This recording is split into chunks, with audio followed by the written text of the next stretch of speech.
Hi friends, welcome to our channel. ಇವತ್ತಿನ ವಿಡಿಯೋದಲ್ಲಿ ನಾವು ಹೇರ್ ಬ್ಯಾಂಡ್ನ ಯಾವ ರೀತಿ ಪ್ರಿಪೇರ್ ಮಾಡ್ಕೊಳ್ಳೋದು ಅಂತ ನೋಡೋಣ. ಈ ರೀತಿ ಸ್ಮಾಲ್ ಪೀಸ್ ಎಲಾಸ್ಟಿಕ್ನ, ರೌಂಡ್ ಎಲಾಸ್ಟಿಕ್ನ ತೊಗೊಬೇಕು. ಅದಾದರೆ ತುಂಬ ಚೆನ್ನಾಗಿರುತ್ತೆ. ಇದು ಕುರ್ತಾ ಸ್ಟಿಚ್ ಆದಮೇಲೆ ಉಳಿದಿರೋ ಅಂತಹ ಫ್ಯಾಬ್ರಿಕ್ಕು. ನಾನು ಇದನ್ನು ಈ ರೀತಿ ಇದು ಅಗಲ 1.5 ಇಂಚಿದೆ, ಉದ್ದ ಬಂದುಬಿಟ್ಟು ನಮ್ಮ ಇಷ್ಟ ಎಷ್ಟು ಬೇಕಾದರೆ ತೊಗೊಳ್ಬೋದು. ನಾನಿಲ್ಲಿ 10.5 ಇಂಚು ಉದ್ದ ತೊಗೊಂಡಿದ್ದೀನಿ. ನಾನಿಲ್ಲಿ 2 ಹೇರ್ ಬ್ಯಾಂಡ್ನ ರೆಡಿ ಮಾಡ್ತಾ ಇದ್ದೀನಿ. ಎರಡನ್ನೂ ಈ ರೀತಿಯಾಗಿ ಸ್ಟಿಚ್ ಮಾಡ್ಕೊಂಡ್ಬಿಟ್ಟು ನಾನು ಅದನ್ನು ಲೂಪ್ನ ಟರ್ನ್ ಮಾಡ್ತಾ ಇದ್ದೀನಿ. ಇದಕ್ಕೆ ನಾವು ಲೂಪ್ ಟರ್ನರ್ ಯೂಸ್ ಮಾಡ್ಬೋದು. ನಾನಿಲ್ಲಿ ನೀಡಲಲ್ಲಿ ಟರ್ನ್ ಮಾಡ್ತಾ ಇದ್ದೀನಿ.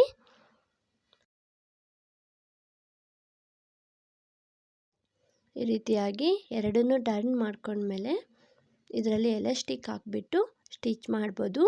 ಈ ರೀತಿ ಸಿಂಪಲ್ಲಾಗಿ ನಾವು ಓನ್ ಕ್ರಿಯೇಷನಲ್ಲಿ ಸ್ಟಿಚ್ ಮಾಡ್ಕೊಳ್ಳೋದ್ರಿಂದ ನಮ್ಮ ಡ್ರೆಸ್ಗೆ, ಸ್ಯಾರಿಗೆ ಆಮೇಲೆ ಫ್ರಾಕಿಗೆ ಮ್ಯಾಚಿಂಗ್ ಹೇರ್ ಬ್ಯಾಂಡ್ನ ಹುಡ್ಕೋದು ತಪ್ಪುತ್ತೆ. ಈಸಿಯಾಗಿ ರೆಡಿ ಮಾಡ್ಕೋಬೋದು. ಈ ರೀತಿ ಎಲಾಸ್ಟಿಕಲ್ಲಿ ಒಂದು ಪಿನ್ನಲ್ಲಿ ಸ್ಟಿಕ್ ಮಾಡ್ಕೊಂಡ್ಬಿಟ್ಟು ವಿಡಿಯೋದಲ್ಲಿ ತೋರಿಸ್ತಾ ಇರೋ ಹಾಗೆ ಈ ರೀತಿ ಅದನ್ನು ಈ ಕಡೆಯಿಂದ ಆ ಕಡೆ ತಗೊಬೇಕು. ತುಂಬ ಈಸಿ. ಒಂದು ಹೇರ್ ಬ್ಯಾಂಡ್ನ ನಾವು 2 ನಿಮಿಷದೊಳಗಡೆ ರೆಡಿ ಮಾಡ್ಕೊಳ್ಬೋದು. ನೋಡ್ತಾ ಇದ್ದೀರಲ್ಲ, ಈ ರೀತಿ ಎಲಾಸ್ಟಿಕ್ನ ಟೈ ಮಾಡಿದ್ರೆ ಮುಗೀತು.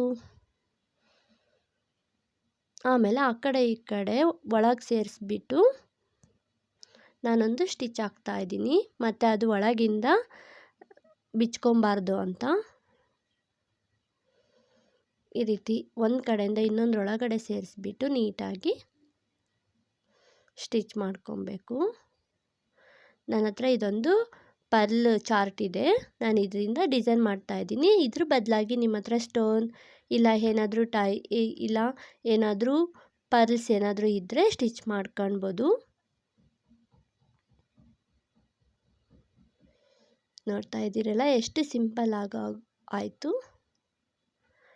ನಾವೇನು ಸ್ಟಿಚ್ ಮಾಡಿದ್ರು, blouse, kurtas, Punjabi dress, frock, long frock ಏನು ಸ್ಟಿಚ್ ಮಾಡಿದ್ರು ಒಂದು ಸ್ವಲ್ಪ ಕ್ಲಾತು ಉಳಿಯುತ್ತೆ.